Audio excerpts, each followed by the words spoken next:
Ich habe mich entschlossen, dir die Leitung der Firma zu übertragen, ohne dass du mir Berg lieferst. Danke. Du wirst es nicht bereuen.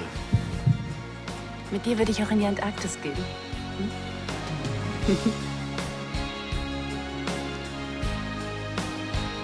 Er hat nicht unterschrieben. Was? Du miese kleine Drecksau. Dann verzichte auf deine Rache. Mir zuliebe.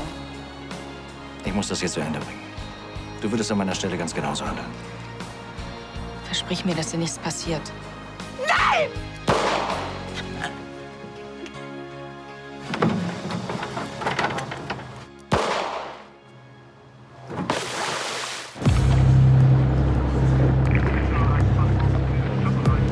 Also nochmal von vorne. Es gab einen Schusswechsel. Berg hat auf Ansgar geschossen. Und dabei wurde Eva Baumann getroffen. Ja, und dann ist es irgendwie zu einem Handgemenge gekommen. Ein weiterer Schuss hat sich gelöst und der hat Berg getroffen. Und der ist dann ins Wasser gestürzt. Und das würden Sie so bezeugen? Nein, das habe ich Ihrem Kollegen doch schon gesagt. Ich bin erst viel später dazu gekommen. Alles, was ich weiß, hat mein Cousin mir so erzählt.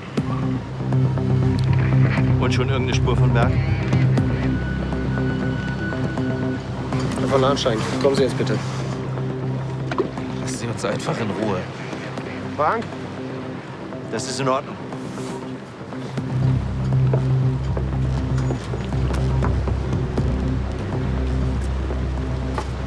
Ansgar, die Polizei macht nur ihre Arbeit. Vielleicht bringen Sie ihn erst mal nach Hause. Ihr Cousin darf die Stadt bis auf Weiteres aber nicht verlassen. Und wegen der Vernehmung melde ich mich später bei Ihnen.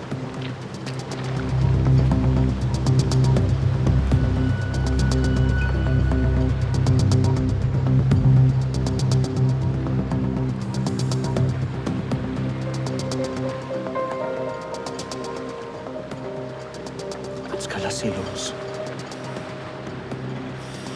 Geh doch einfach weg. Geht doch einfach alle weg!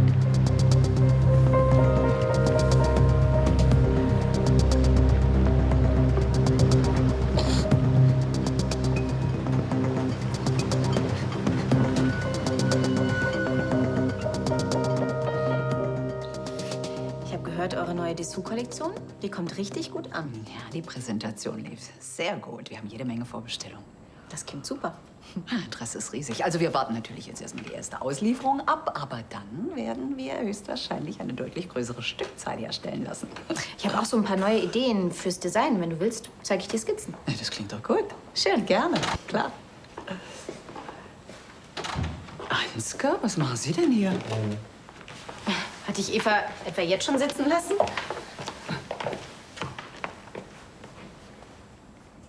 Sag mal, ist das Blut?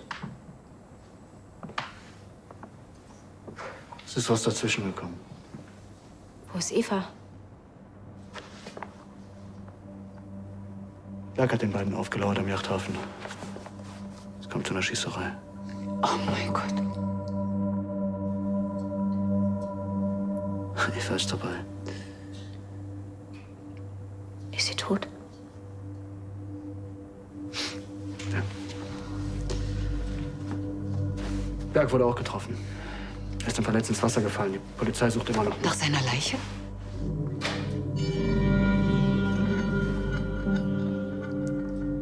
Entschuldigt dich.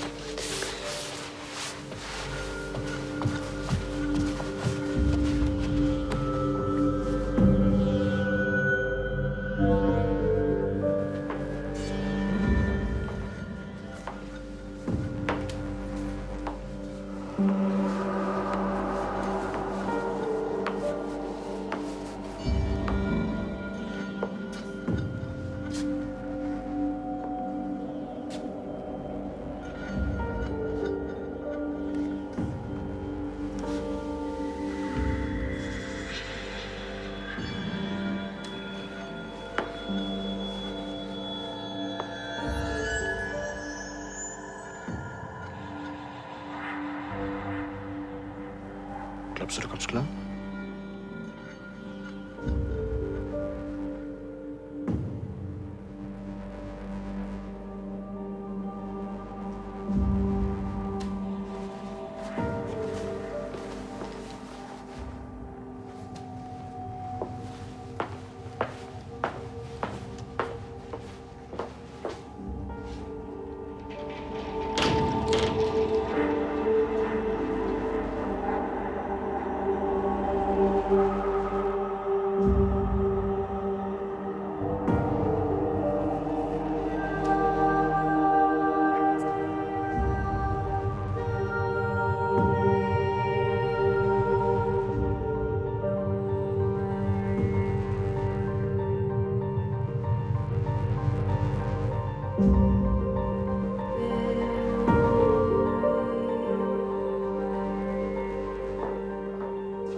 Vielleicht wäre es am besten, wenn du erst mal ein Bad nimmst.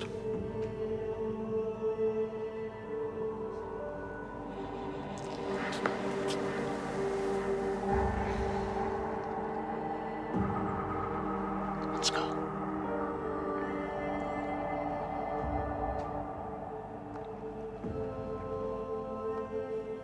Okay.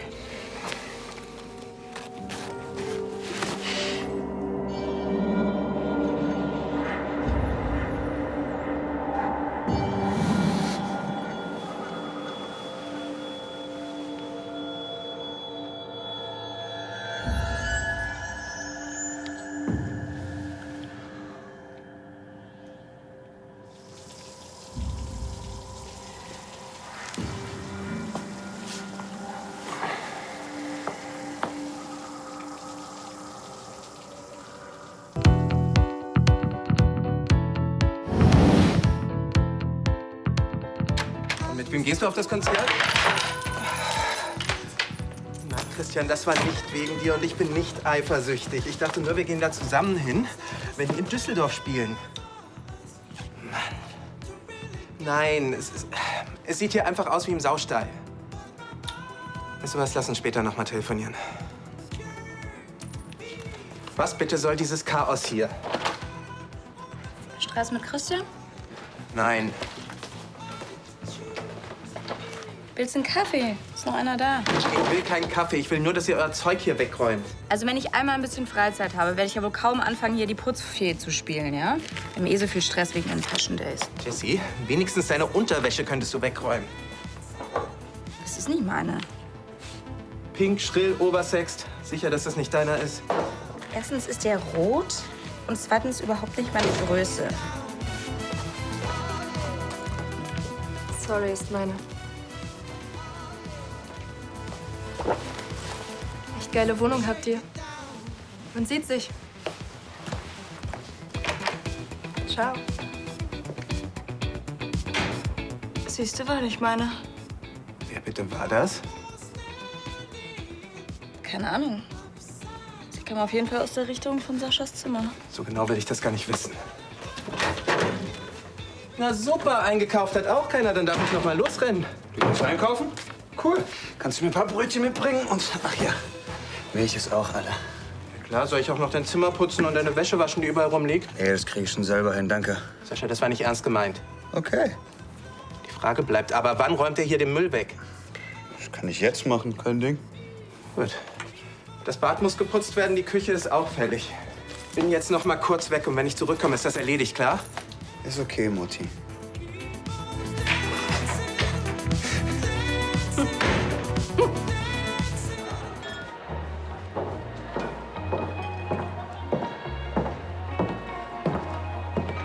Hallo, Fremder. Was machst du denn hier? Du solltest längst in Paris sein. Da ist das Wetter schlecht. Außerdem mag ich keinen Käse. Und ich hätte es sehr zu schätzen gewusst, wenn du einfach in den Flieger gestiegen wärst. Du bist hier nicht sicher. Was ist schon sicher im Leben? Hör mal, ich hab dir was zu sagen.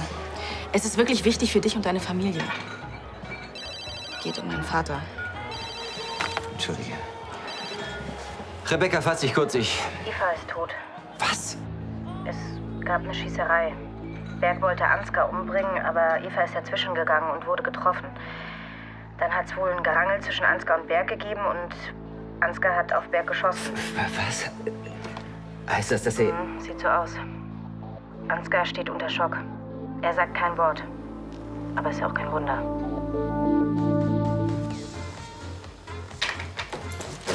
Hey! Hey! Komm, gib her. Entspann dich, ich räume ein. Danke. Ich habe auch Brötchen mitgebracht. Vielen Dank.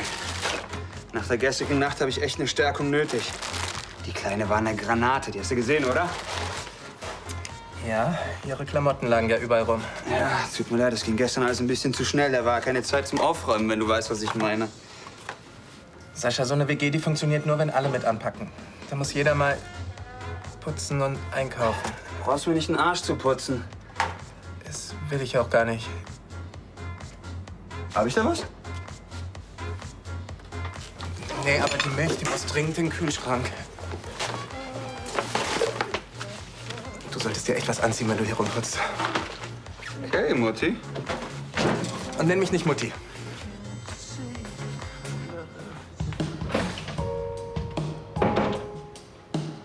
Ich will jetzt wissen, was los ist. Es ging um Ansgar und meinen Vater, stimmt's? Jetzt setz dich bitte erstmal hin. Nein, du sagst mir jetzt sofort, was Rebecca gesagt hat. Sag es mir. Es gab einen Zwischenfall am Yachthafen. Dein Vater hat anscheinend... Er hat sie bedroht. Mit einer Waffe und... Eva ist dazwischen gegangen. Dein Vater hat sie erschossen. Weiter? Und dann hat Ansgar...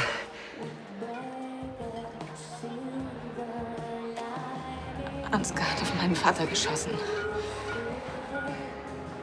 Ich kann es dir nicht genau sagen. Er ist verletzt ins Wasser gefallen.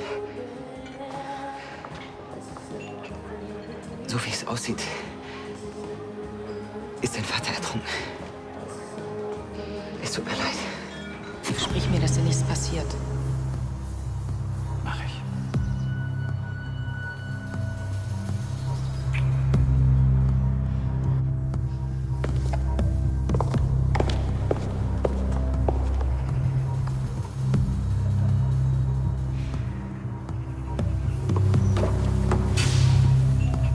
Vielleicht ist er nur verletzt. Das glaube ich nicht. Kannst du ja gar nicht wissen. Sie haben ihn nicht gefunden. Alexa, jetzt warte doch mal. Nein, lass mich. Ja, für eine Party. Ich brauche aber eine rein männliche Gruppe. Ist das ein Problem? Wie auch immer, es wäre schön, wenn das klappt. Gut, dann warte ich auf Ihren Rückruf. Danke. Ciao. Planst du einen wilden Abend? Das ist beruflich. So eine reiche Tussi aus London will im No Limits eine Party machen. Die soll sehr heiß werden. Ein paar nackte Ladies wären mir lieber. Da bräuchst du auch keine Stange zum Runterrutschen. Es geht hier ja nicht um deine Vorlieben. Ich meine ja nur, ich bin überhaupt überrascht, dass es noch Frauen gibt, die auf so eine 90er-Strip-Kombo abfahren. Was ist denn daran bitte 90er? Ja, Männer-Strip-Shows, da gehen doch sonst nur Schwule hin. Offensichtlich nicht. Naja, was soll's. Pass nur auf, dass dein Schatz nicht sieht, sonst wird er eifersüchtig. Wie gesagt, ich buche die Show ja nicht für mich. Oder habt ihr eine offene Beziehung und gönnt euch gegenseitig ein bisschen Spaß? Das hat überhaupt nichts mit Christian zu tun. Ach nee? Seitdem du aus London zurück bist, bist du die komplette WG-Zicke. Ich versuch's dir in einer Tour recht zu machen. Du nörgelst nur rum, das nervt. Und ich will hier nur durch die Wohnung laufen, ohne über die Dessous von deinen Betthäschen zu stolpern. Das nervt nämlich. Ach, darum geht es. Du hast was dagegen, dass bei mir was geht und bei dir nicht. Ich kann nichts dafür, dass dich keiner ranlässt. Kein Wunder, dass du keine Beziehung hast. Und diese Mutti-Sprüche, die nerven einfach. Deswegen sage ich was. Weißt du was? Vergiss es. Wer keine Argumente hat, der geht.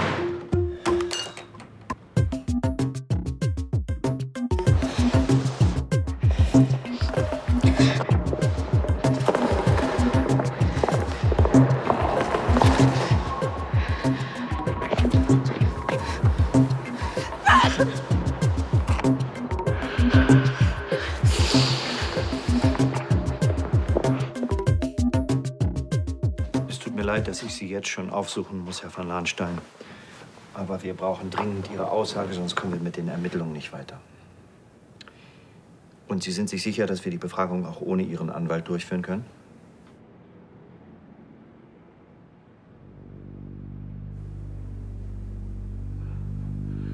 Also gut. Sie kamen zum Yachthafen in der Absicht, nach Kanada zu reisen.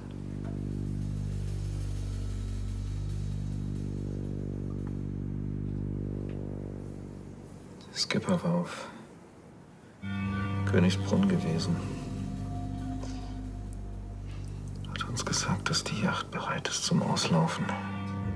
Wir haben ein paar Details besprochen und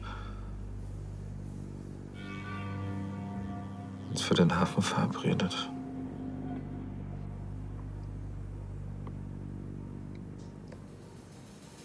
Als wir zum Hafen kamen, Eva und ich, hat uns nicht der Skipper erwartet, Dieser Berg. Er hatte eine Waffe. Der hat auf mich gezielt und wollte mich erschießen. Ich sag zu Eva, versteck dich. Berg schießt und plötzlich ist Eva wieder da. Sie fängt die Kugel ab, bricht in meinen Armen zusammen. Und dann will Berg erneut schießen. Ich stürze mich auf ihn, wir kämpfen und ein Schuss löst sich. Wo genau haben Sie Berg getroffen?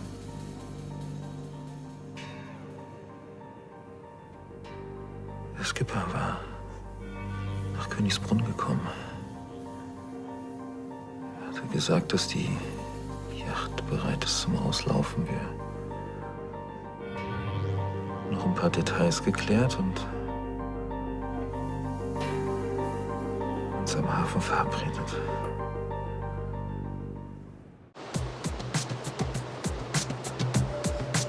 Geh ran, Papa. Nochmal, geh ran. Der gewünschte Teilnehmer ist vorübergehend nicht zu erreichen. The person you've called is temporarily not available.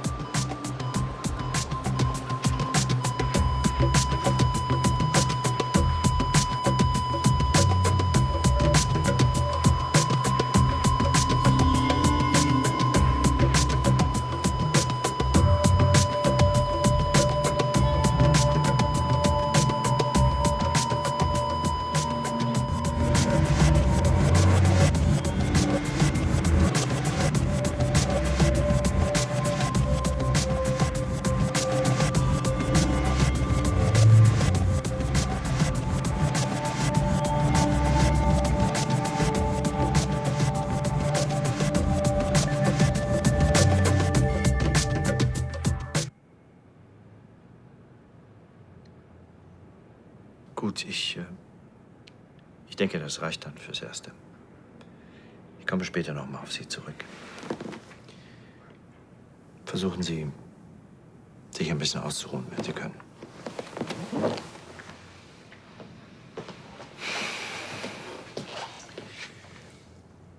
Möchten Sie, dass ich Ihnen jemanden schicke?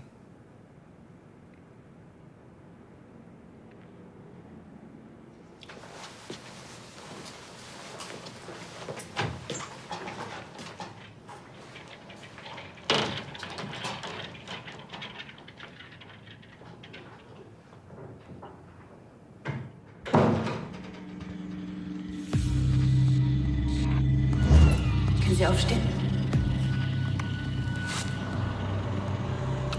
Was ist denn passiert? Bin tot, sonst nichts. Weißt du, wie es im Märchen heißt? Geld ist nicht alles. Für Geld kann sie aber alles kaufen. Ich sollte jetzt gehen. Jetzt kommen Sie einen Drink. Bitte. Liebe, Freundschaft. Du bedeutest mir mehr als alles andere. Wir könnten gehen, wohin wir wollen. Vielleicht kenne ich Sie ja besser, als Sie denken, Herr von Landstein.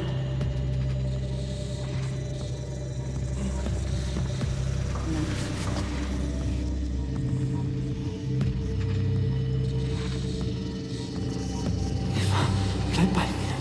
Bitte. Ich liebe dich.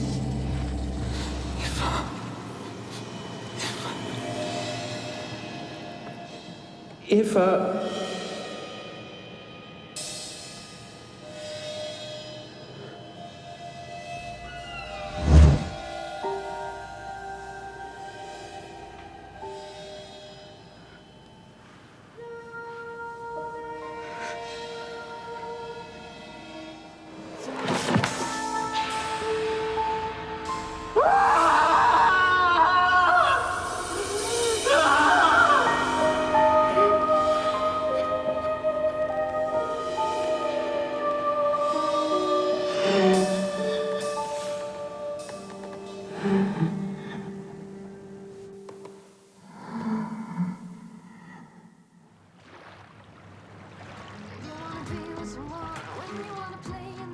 Super, dass das klappt.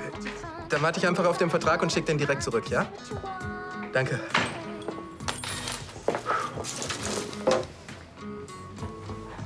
Geil. Wann treten die denn auf? Bin ich auf jeden Fall dabei. Dann findest du das nicht 90er? Quatsch, da stehe ich total drauf. Wer sagt denn sowas? Ah, Sascha. Ah, gut. Der ist ja auch hetero. Hauptsache, wir haben Spaß dran, ne, Mutti? Nenn mich nicht Mutti. Wieso? Ist doch lustig. Nein, das ist es nicht. Mann, ich komme mir vor wie in einer Jugendherberge. Ständig werde ich von der Mutti angemacht, hier ist es dreckig, warum hat niemand eingekauft, zieh dir was an. Mann, dieses Rumgezicke nervt. Ja, aber war es denn dreckig? Ja, aber man kann doch trotzdem locker bleiben. Ich habe alles versucht, um es ihm recht zu machen, aber trotzdem tickt er aus. Ja, also ich kenne Olli nur als einen der entspanntesten Typen auf der ganzen Welt. Bist du sicher, dass es nicht irgendwas anderes ist, was ihn stört? Vielleicht waren meine Sprüche ein bisschen zu krass. Ja, weil du auch immer mit den Schwuli-Sprüchen um die Ecke kommst. Emilio! Ja. Dann rennt er hier ständig in seiner Unterwäsche rum. Das muss doch echt nicht sein. Naja, er hat ja schon ein ganz knackiges Hinterteil, musst du zugeben. Darum geht's doch überhaupt nicht. Also Christian ist weit weg und in letzter Zeit hören sich eure Telefongespräche jetzt nicht nach sehr geilem Vorspiel für Telefonsex an. Das ist doch ganz nett, wenn mal so ein knackiger Sascha hier rumhüpft. Ach, Olli, brauchst du kein schlechtes Gewissen zu haben. Erst recht nicht nach dem, was Christian sich geleistet hat. Da kannst du ja wohl mal Sascha scharf finden. Es macht mich bestimmt nicht scharf, wenn man mich die ganze Zeit Mutti nennt. Aber diese Mutti-Sprüche sind doch eigentlich eher so eine Art Kompliment. Weißt du, Olli ist ein ganz entspannter Typ. Und ganz ehrlich, ich hätte auch keine Lust, dass mich jemand Mutti nennt. Ja, aber Jessica nennt ihn auch so und da tickt er nicht so aus. Ich glaube, er hat ein Problem mit mir. Ständig sagt er mir, ich habe keine Ahnung von Beziehungen und wahre Gefühle kenne ich auch nicht. Dich suche ich schon überall. Wieso suchst du mich denn? Nein, nicht dich, ihn. Dich. Ich wollte auch gleich los. Ja, beeil dich bitte und kümmere dich als erstes um die Türklinke im Fundus. Die sollte schon letzte Woche repariert werden. Geht klar. Ich will dich aber nicht nochmal erinnern. Ich hab's verstanden. Ich kümmere mich gleich drum. Nein, nicht gleich. Jetzt. Noch so eine Mutti. So, und wer zahlt das jetzt, hä? Nächstes Mal. Nächstes Mal. So, ich habe ihn jetzt ruhig gespritzt. Sollte es zu weiteren Schwierigkeiten kommen, dann geben Sie ihm hiervon, aber maximal eine halbe. Ja, und was haben Sie ihm gerade gegeben? Ein sehr, sehr starkes Beruhigungsmittel, damit er überhaupt ein bisschen schlafen kann. Okay. Können wir jetzt noch irgendwas für ihn tun? Im Augenblick, nein. Ja, dann vielen Dank, Herr Doktor. Danke. Wiedersehen. Wiedersehen.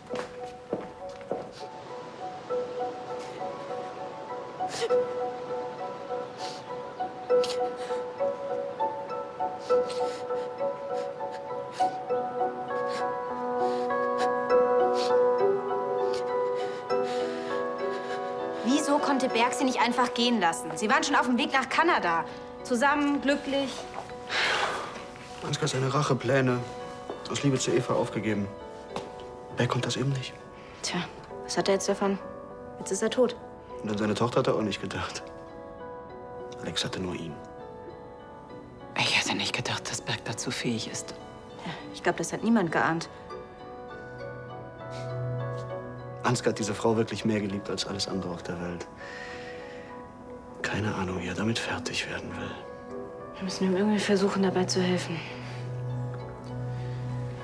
Ich weiß nicht, ob es in so einer Situation überhaupt irgendetwas gibt, das hilft.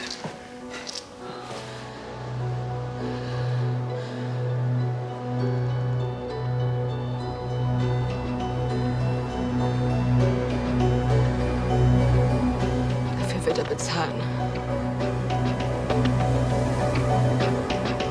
Stimmt, ist das Papa wieder hier? Ja, der ist auf seiner Suite, aber er schläft gerade. Aber er wollte doch nach Kanada fliegen. Ja, das stimmt. Ihm ist aber was dazwischen gekommen. Und was? Er musste seine Reise verschieben, weil er krank geworden ist. Dann gucke ich mal, ob ich ihm helfen kann. Nein! Hannes, stopp! Wirklich, es ist besser, du lässt ihn in Ruhe, ja? Nein. Oh, bitteschön. Dich hole ich später ab.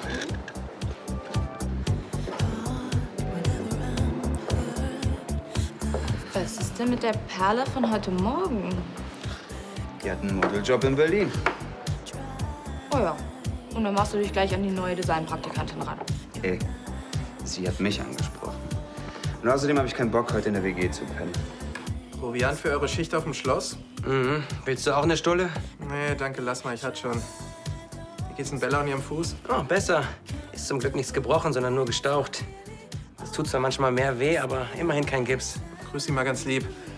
Ich sehe euch beide ja leider gar nicht mehr. Tja, wir ackern auch wie die Blöden auf dem Schloss. Auch wenn das nichts daran ändert, dass wir die nächsten 100 Jahre dort knechten müssen, um unsere Schulden abzuarbeiten. Aber jetzt, wo Bella wieder mit anpacken kann, wird's langsam. Was macht ihr eigentlich heute Abend? Sollen wir nicht mal wieder ein WG-Essen machen? Du, Bella, Jessie, ich. Tja, daraus wird leider nichts. Wir haben Nachtschicht. Und Jessica ist, soweit ich weiß, bei LCL eingeplant für diese Fashion Days. Frag doch Sascha, ob der Bock hat. Nee, lass mal. Kannst du mir dann vielleicht einen Gefallen tun? Was? Es geht um dieses Mutti-Problem.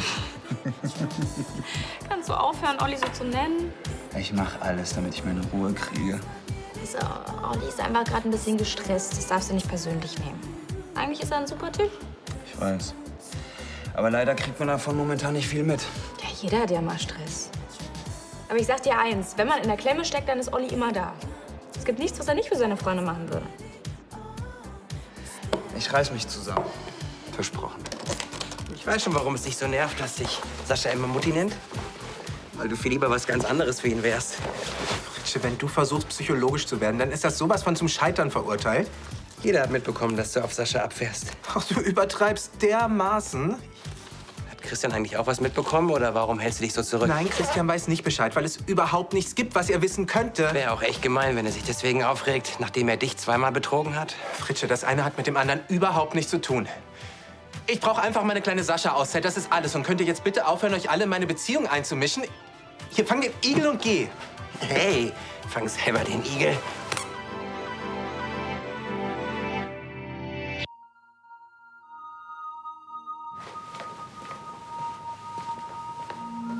Papa?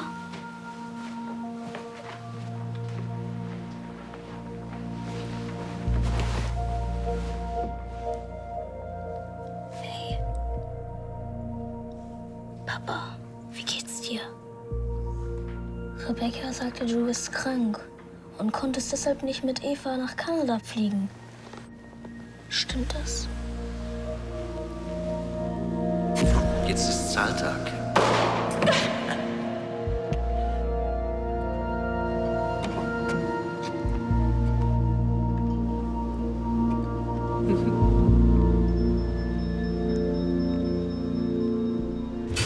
Mensch, Papa, jetzt sag doch was.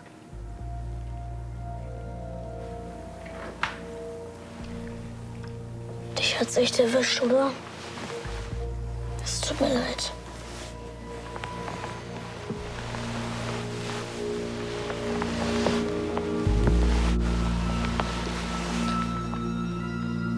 Kann ich irgendwas tun, damit es dir besser geht?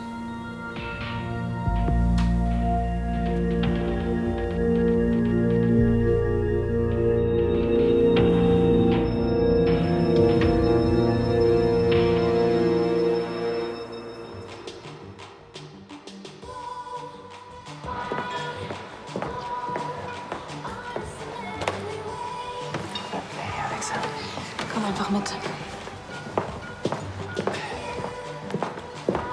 Was soll das denn werden?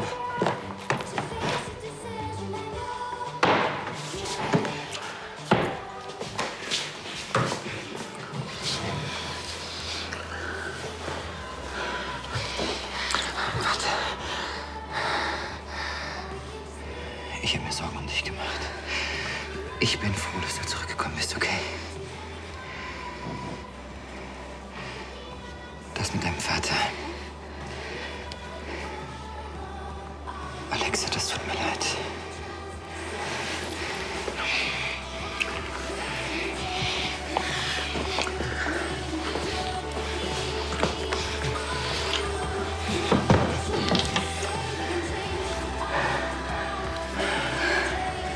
Guck mich nicht so an. Ich will kein Mitleid und ich will keine Beileidsbekundung. Das bringt mir nichts, verstehst du? Ich will nicht reden.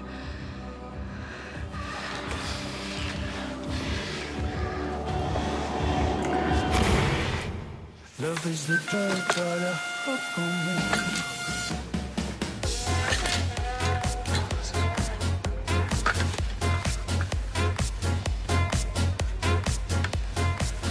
Hallo? Alter, das sieht gut aus.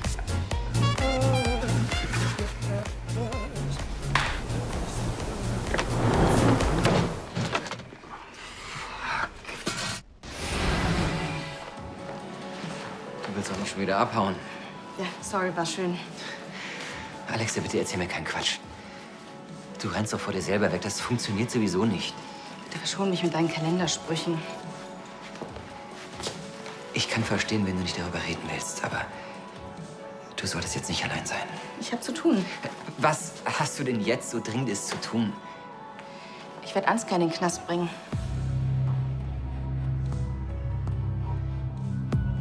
Wofür? Für den Mord an meinem Vater. Ansgar hat mit deinem Vater gekämpft um eine Waffe und dabei hat sich ein Schuss gelöst.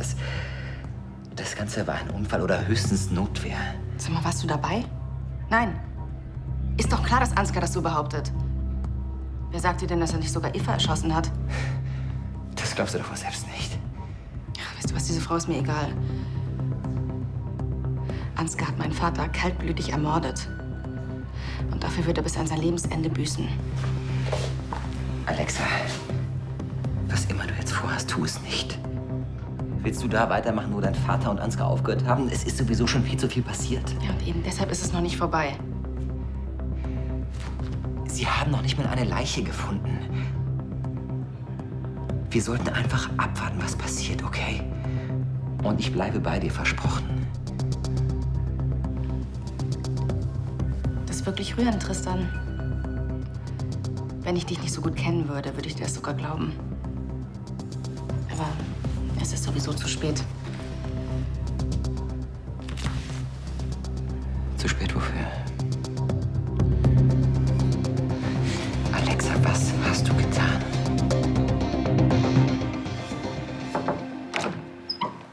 Graf, Kommissar Helmke und 2 Polizisten wünschen. Darf ich? Bitte. Meine Herren, würden Sie mir das bitte erklären? Was kann ich für Sie tun? Ach, haben Sie Berg mittlerweile gefunden? Die Strömung hat ihn vermutlich in den Rhein gezogen. Wir haben Taucher im Einsatz und die Ufer werden mit Spürhunden abgesucht. Dann sind Sie vermutlich hier, um eine Aussage ein weiteres Mal aufzunehmen. Da Sie erst am Tatort waren, als schon alles vorbei war, ist das erstmal zweitrangig. Warum sind Sie dann hier? Wie geht es Ihrem Cousin? Hat er sich etwas erholen können? Unser Hausarzt war da. Er hat ihm ein starkes Beruhigungsmittel verabreicht. Er schläft gerade. Ich muss darauf bestehen, ihn noch mal zu befragen. Was jetzt? Dazu wird er nicht in der Lage sein. Es muss sein. Und es wäre ratsam, wenn Sie als sein Anwalt bei der Befragung zugegen wären. Ratsam? Ich als sein Anwalt hätte bereits bei der ersten Vernehmung dabei sein müssen, rein rechtlich. Er hat nicht nach Ihnen verlangt. Ist das ein Wunder in seinem Zustand? Ich bestehe darauf. Ach, ich bitte Sie. Die Sachlage ist doch sonnenklar. Es gibt eine neue Aussage.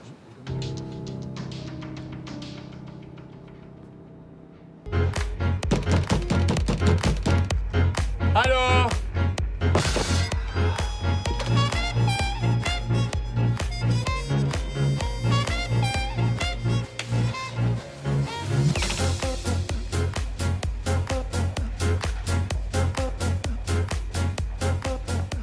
Oh Mann, jetzt hat die Alte wieder den Akku leer gequatscht.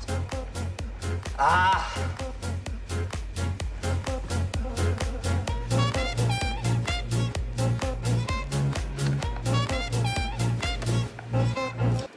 Sascha. Herr Olli, tut mir leid, dass ich störe. Ich kann Jessica nicht erreichen. Hier ist sie nicht. Ich weiß. Ja gut, war's das? Ich habe viel zu tun. Olli, warte mal bitte. Was denn noch? Was ganz Dummes. Ich stecke im Fundus fest, die Klinke ist weg und mein Werkzeug steht draußen. Ja, das klingt wirklich doof. Mhm. Es wäre also toll, wenn jemand von außen die Tür aufmachen könnte. Dann mach dich eben bemerkbar, so lange bis jemand aufmacht. Wo ist das Problem? Habe ich gemacht, die haben ein Meeting. Alle ja wohl bestimmt nicht. Jedenfalls reagiert keiner. Ja gut, dann ruf halt Marlene am Empfang an. Ungern. Wieso? Marlene ist total nett. Ja, das schon, aber ich hätte die Klinke schon von der Ewigkeit reparieren sollen und... Oh Mann. Sie war nicht wirklich glücklich. Und wenn ich diese Sache jetzt hier auch verbocke, dann wirft das ein schlechtes Licht auf mich, verstehst du? Das ist wirklich doof. Könntest du nicht herkommen und mich unauffällig rausholen? Ich soll jetzt zur LCL kommen, mich da reinschleichen und dich heimlich aus dem Fundus befreien? Ja, genau. Ach, komm schon, Olli, bitte. Vergiss es. Ich bin nicht deine Mutti.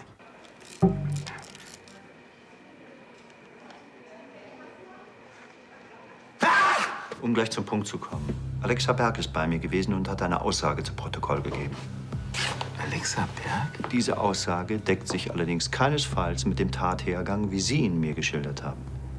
Ja, Alexa Berg war auch nicht da. Was soll das? Ansgar, du musst dich dazu überhaupt nicht äußern jetzt. Und also, Alexa Berg war nicht am Tatort. Wieso muss ich mich dazu nicht äußern? Was soll dieser ganze Quatsch? Können Sie uns erst mal darüber aufklären, was das Fräulein Berg überhaupt so zu Protokoll gegeben hat? Frau Berg gibt an, dass sie mit ihrem Vater in einem Lieferwagen zum Yachthafen gefahren ist, weil ihr Vater auf ein Boot gehen wollte, um das Land zu verlassen. Das ist doch Quatsch. Berg hat auf uns gewartet, und zwar allein. Ansgar, lass ihn doch erst mal ausreden. Laut Frau Berg steigt ihr Vater aus und geht auf den Steg. Sie hingegen bleibt im Auto und beobachtet, wie er auf dem Steg auf Sie, Herr von Lahnstein, trifft. Des Weiteren kriegt sie mit, dass es zu einem Wortwechsel zwischen ihnen beiden kommt, der von Frau Baumann unterbrochen wird. Das ist doch totaler Unsinn. Sie wollen Vincent Berg erschießen. Frau Baumann möchte das verhindern und tritt zwischen sie. Nachdem sie ihrer Aufforderung zu weichen nicht folgt, erschießen sie sie kaltblütig. Was? Ich soll... Sagen Sie mal, sind Sie irre? Nachdem Frau Baumann zu Boden gegangen ist, erheben sie die Waffe gegen Vincent Berg und erschießen ihn. Zielgerichtet. Gezielt? Sagen Sie mal, was reden Sie da überhaupt? Vincent Berg bricht zusammen und fällt vom Steg ins Wasser. Alexa Berg flüchtet in Panik aus der Beifahrertür. Ja. Also als ich dort angekommen bin, da war von einer Alexa Berg weit und breit nichts zu sehen. Demnach klingt das für mich alles mehr als fragwürdig. Soweit die Aussage, die Frau Berg bei mir zu Protokoll gegeben hat. Wenn sie allerdings tatsächlich nicht da gewesen ist, dann frage ich mich doch, woher sie die genauen Informationen über den Tathergang hat. Ja, was weiß denn ich? Die Frau lügt. Du gehst jetzt sofort zur Polizei und sagst ihnen, dass du gelogen hast. Wir sagen ihnen, wie es ist. Du stehst unter Schock und du weißt nicht, was du tust. Vergiss es.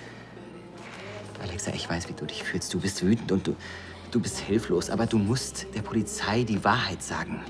Das werde ich nicht tun. Ich habe dir die Wahrheit gesagt, weil du ein Recht darauf hast. Ja, danke nochmal. Das war sehr hilfreich. Sonst hätte ich bei der Polizei niemals so glaubwürdig klingen können. 2 Menschen sind tot. Du kannst nicht wollen, dass durch deine Lüge auch noch Ansgars Leben ruiniert wird. Du irrst dich. Das ist genau das, was ich will. Wenn das rauskommt, dann hast du nicht nur deinen Vater verloren, dann wanderst du in den Knast. Es wird aber nicht rauskommen.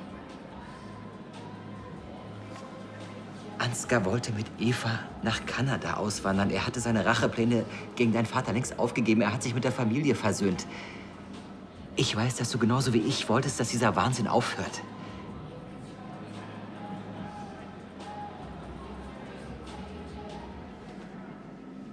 Als du heute ins No Limits gekommen bist, da wolltest du uns warnen, weil du geahnt hast, was dein Vater vorhat. Habe ich recht? Stimmt. Aber da war es schon zu spät. Ich gehe zur Polizei. Und ich sag ihnen, dass du bei mir warst, als die Nachricht über diese Schießerei eingetroffen ist. Und dass du von nichts eine Ahnung hattest. Und ich sag ihnen, dass deine Aussage falsch war. Nach der Schießerei.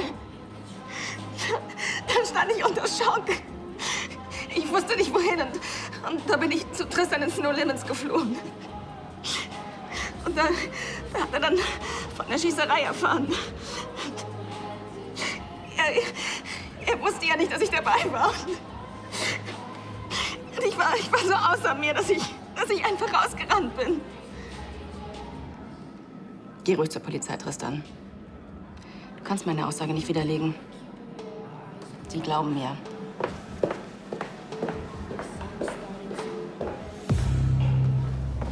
Jetzt mal unter uns, Sie glauben diesen Unsinn doch nicht. Es ist eine belastende Aussage, der ich nachgehen werde. Aber es ist doch offensichtlich, dass Alexa Berg diese Aussage frei erfunden hat. Es ist zumindest eine, die in sich schlüssig ist. Es ändert nichts daran, dass sie nicht stimmt. Da Sie erst später am Tatort waren, fällt Ihre Meinung hier gar nicht ins Gewicht. Während der Entführung von Eva Baumann habe ich deutlich mitbekommen, dass Ihr Cousin bereit war, Vincent Berg zu töten. Und das ist ein Motiv. So, wenn ich Sie nun bitten darf, uns ins Präsidium zu begleiten. Auf gar keinen Fall. Was ist hier los? Vielleicht möchten die Herrschaften die Konversation bei einer Tasse Tee im Salon fortsetzen. Was ist hier los? Ich habe Eva nicht erschossen und deswegen gehe ich auch nirgendwo hin. Ansgar von Lahnstein, Sie sind vorläufig festgenommen wegen Mordverdacht an Vincent Berg und Eva Baumann. Abführen! Nein, verdammt noch mal!